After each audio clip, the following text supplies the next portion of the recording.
All right, good morning, everyone. Lee Bird with Btech. And unfortunately, I have to do another webinar about a ransomware attack.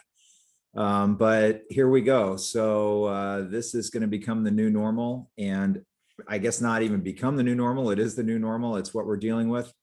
But this one was pretty bad. So I appreciate you being on this webinar today. Again, I am recording this, so I'll send a link out if you want to share this webinar. And then also, if you have any questions, be sure to just enter them in the chat, and I'll do my best to answer everyone's questions as we go along or at the end. Okay, so let's get started here. So I'm Lee Bird. I am the president and owner of Btech. We have worked exclusively with credit unions for almost 25 years now. We provide IT services for almost 100 credit unions across the country.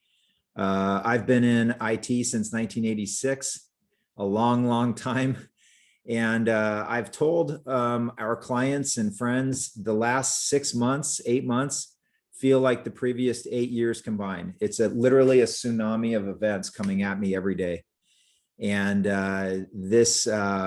what occurred here with the Kaseya attack just last Friday, July 2nd, the start of a holiday weekend, unprecedented, just I guess very similar to some of the other attacks, but very bad. So we're going to talk about that today.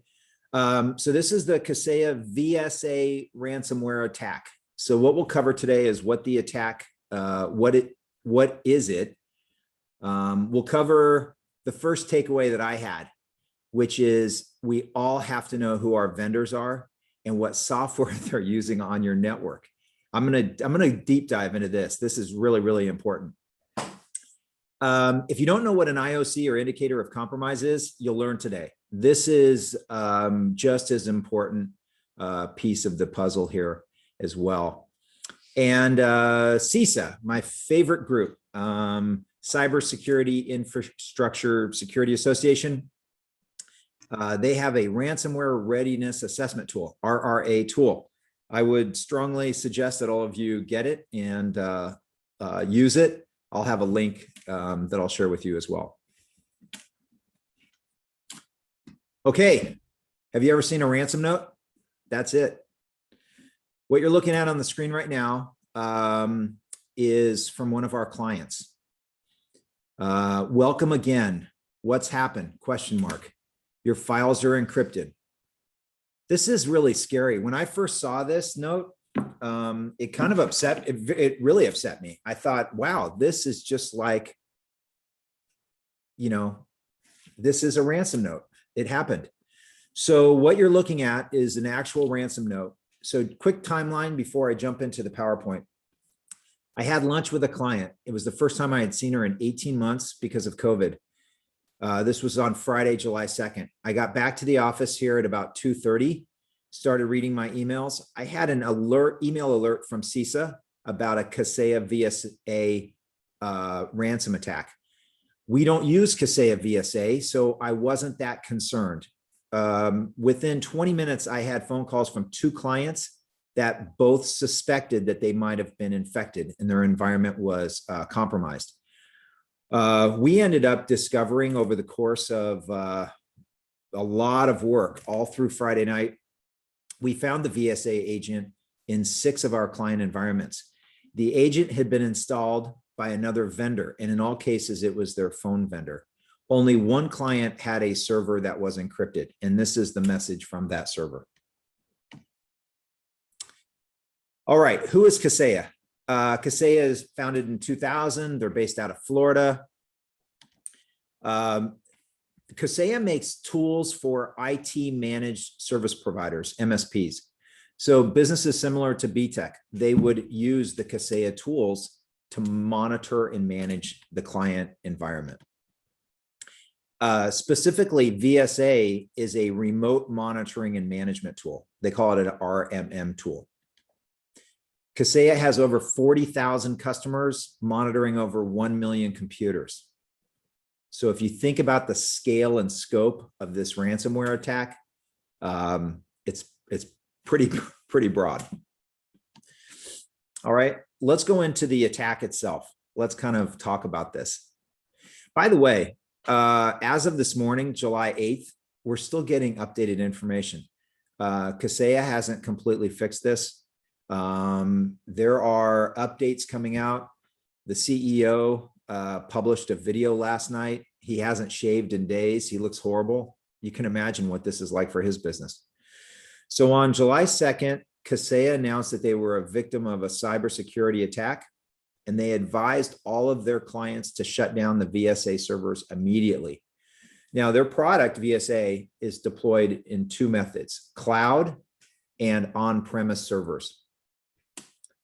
Initially, they said shut everything down. We know who did this, and this is part of this whole ransom attacks.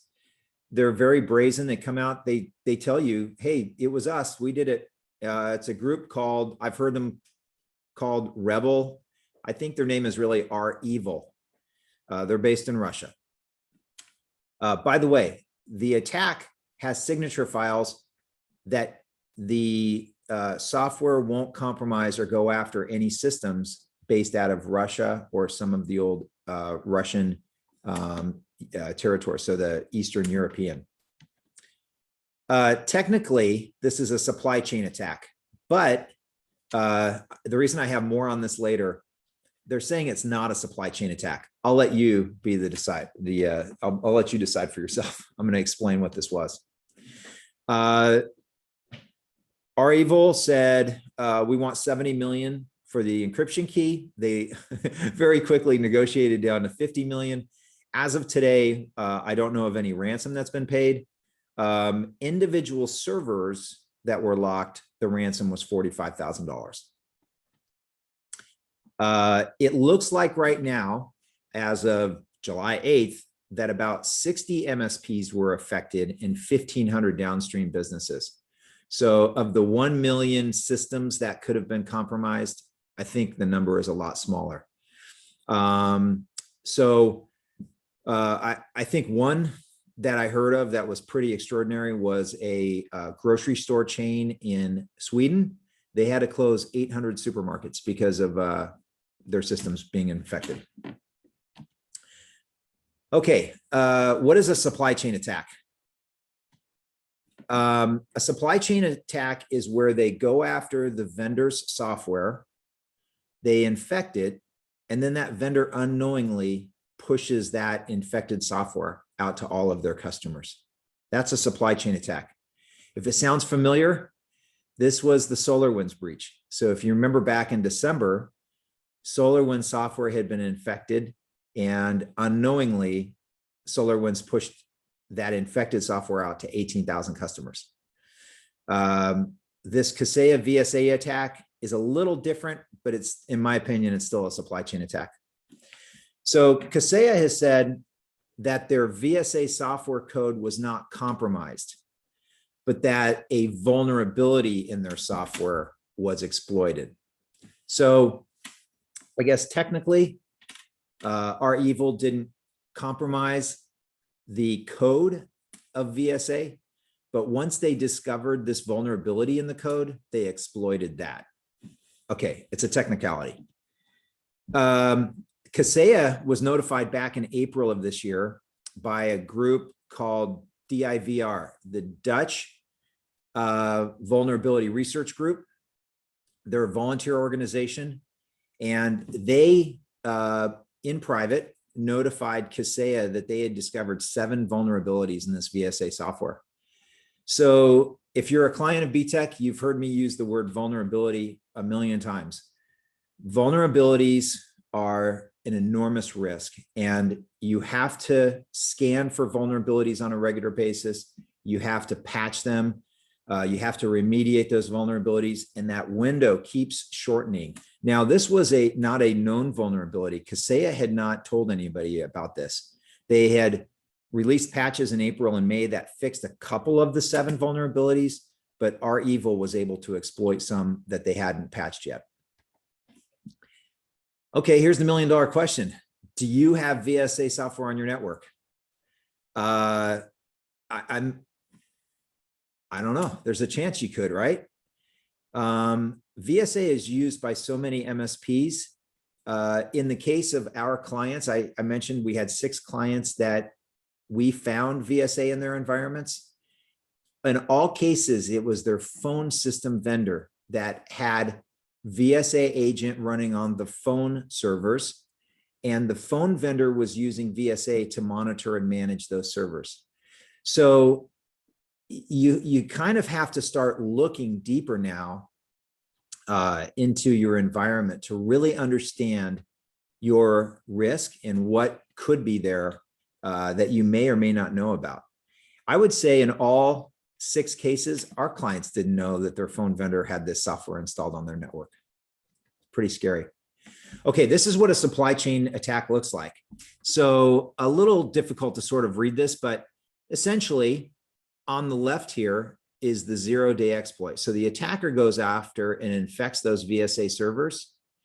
And then you can see those VSA servers push the software out to the MSP clients, and then the MSPs push it out to the clients. It's just is propagating out. It's pretty scary stuff. That's the way a supply chain attack works. There's a good website called blog.trusec.com. This image is from there, but when you get the PowerPoint deck, go check out that website. Some neat stuff there. All right, your vendors. Okay, you're only as secure as your vendors and your vendors' vendors. Your vendors use vendors. Okay, it's kind of hard. I didn't know if there was supposed to be a comma there or not, but this is the takeaway. This Kaseya event, the takeaway, the single most important thing is, who are your vendors? You have to do vendor due diligence. Your vendors have to have a SOC audit. You can't work with businesses that don't. They have to have security principles and controls in place to help reduce the risk to you. It's just not an option anymore. The other thing is the NCUA especially has been talking about this for years. It's a must do now. You have to create an approved software list. These are the software programs that you are going to allow to be installed in your network. And once that software list is created, you have to audit it monthly. You have to use a tool to scan the environment and make sure that unapproved software has not been installed in your environment. So I'll give you an example. Microsoft Word, that's an approved software. Adobe PDF Writer, that's an approved software. This list could be 100 software programs. But let's say right now in your environment, there's 300 software programs that are installed. Each one of those software programs is a risk. So if you could reduce your risk, essentially, if you could reduce the number of software programs from 300 to 100 or 50 or whatever the number is, then you're reducing your risk profile. So that is an enormous takeaway. And any of your vendors that have systems installed on your network, they need to provide you with a list of those software programs that they're using. And I would say in a case of like these phone vendors, if they're using Kaseya VSA, you should ask that phone vendor for Kaseya's SOC audit. I don't think that that's unacceptable. And again, this gets back to you're only as secure as your vendors. All right, enough about vendors. Here we go. Indicator of compromise. This is a forensic term that refers to the evidence on a device, a computer, that points out a security breach. So it's possible that you could be the victim of a security breach and not even know it. Maybe the ransom software wasn't executed. Maybe there was a problem. So this is kind of the next step in all of this, is the IOCs. Even if you feel you're not the victim of an attack, indicators of compromise or an IOC should be looked for in large-scale attacks like this VSA attack. So essentially, there are tools that we can use, and there are profiles or images or files, information that's left behind that would tell us if you were the victim of this attack. So you don't just have to be infected and have the ransom.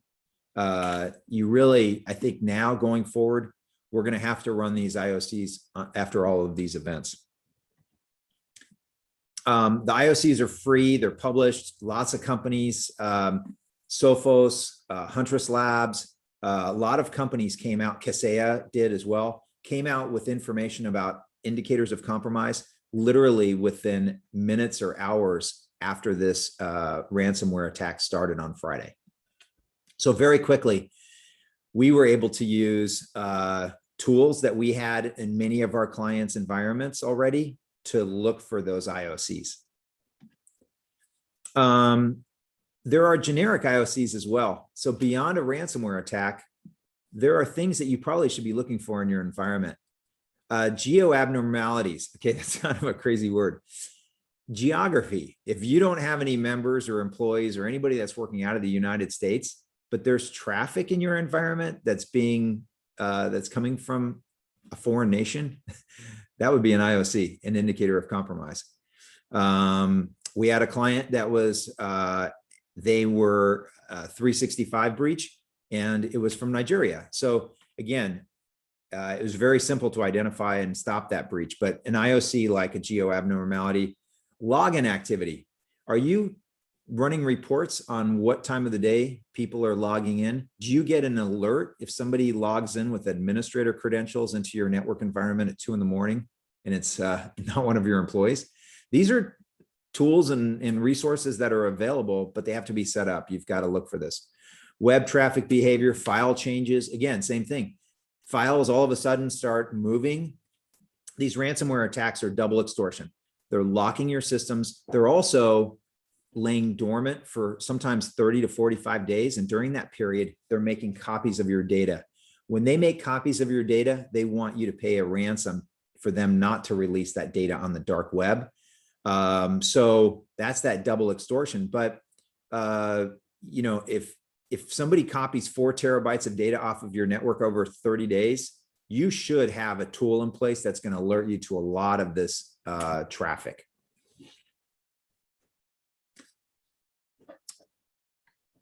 Somebody just asked a good question. They have a payroll software. Would they need a SOC audit? Okay, if that vendor has software installed in your network environment, yes, I think you ask them for a SOC audit.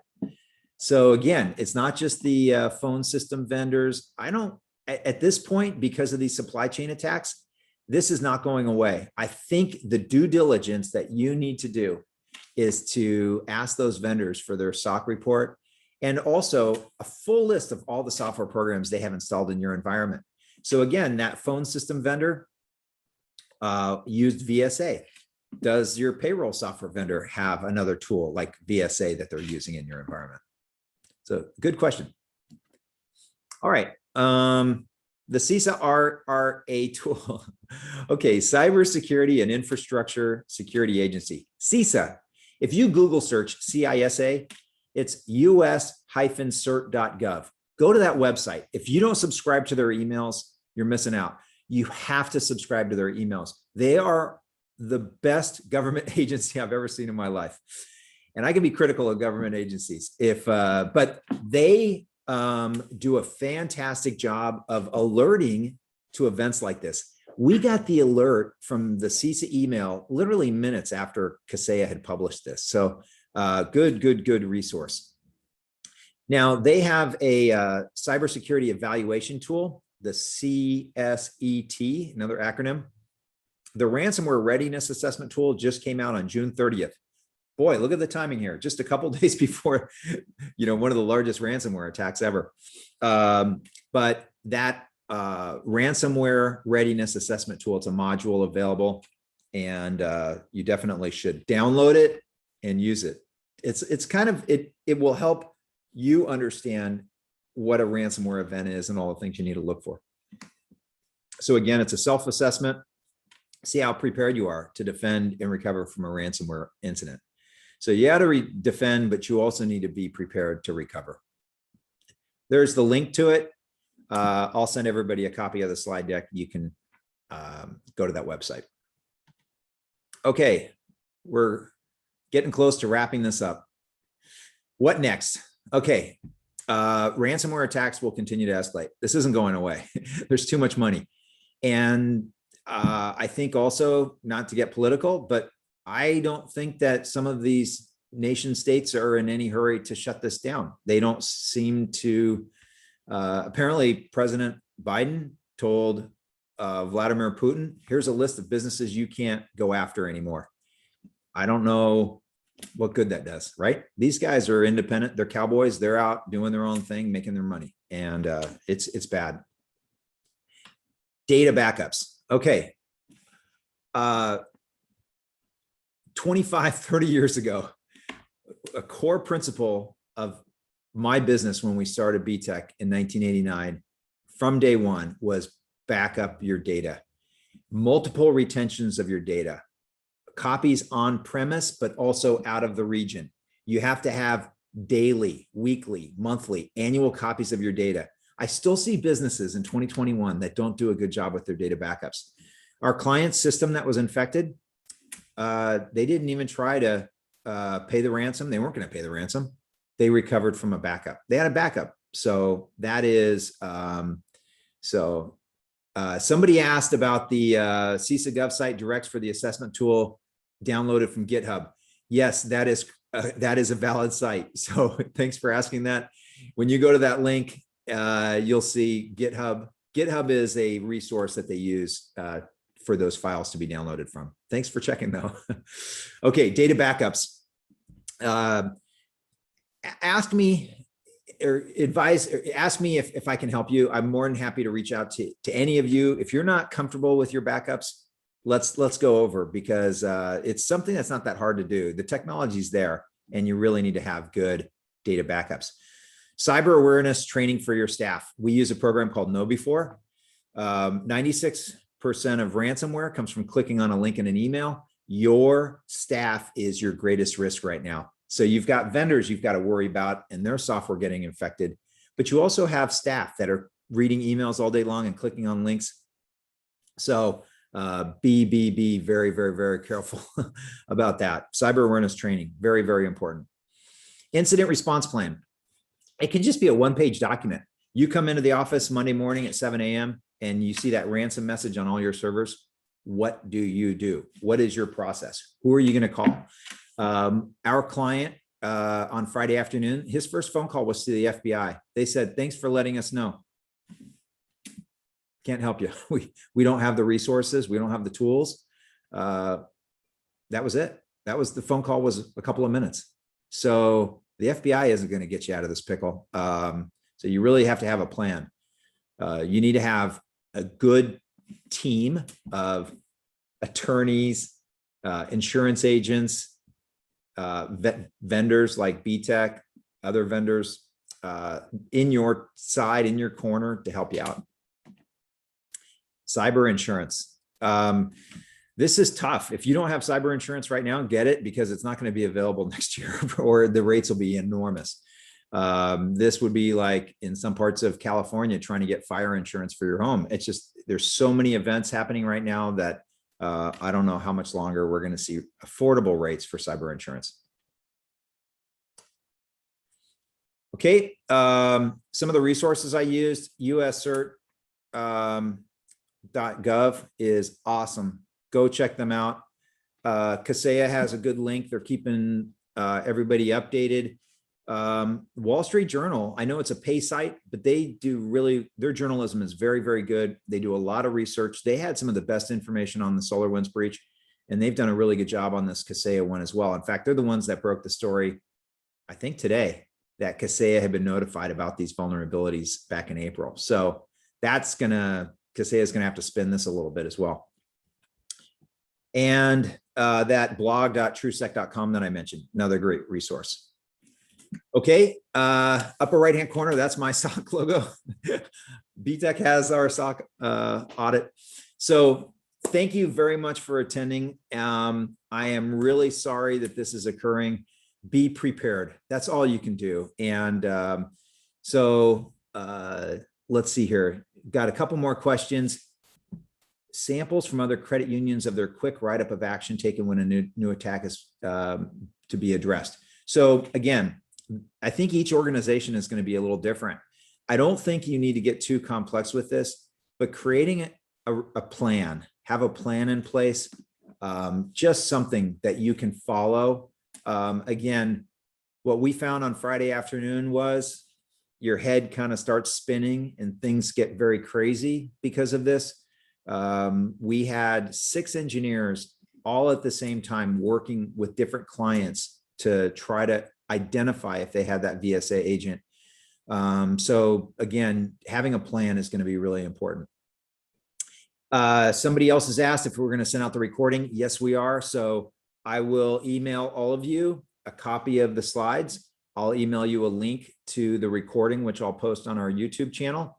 I'm also going to post it on LinkedIn. So thank you again. We're almost at the bottom of the hour. It went a little longer than I thought, but it's Thursday. Everyone have a wonderful day. And I really appreciate you being on this webinar this morning. We had a great response to the invitation that was sent out. If I can be of any help, shoot me an email, leebird@btechonline.com, or you can go to btechonline.com. There's a section on there that you can contact us as well. Okay, everyone, thank you very much. Stay well. I wish I could see you, but have a great day. Okay, thank you very much. Bye.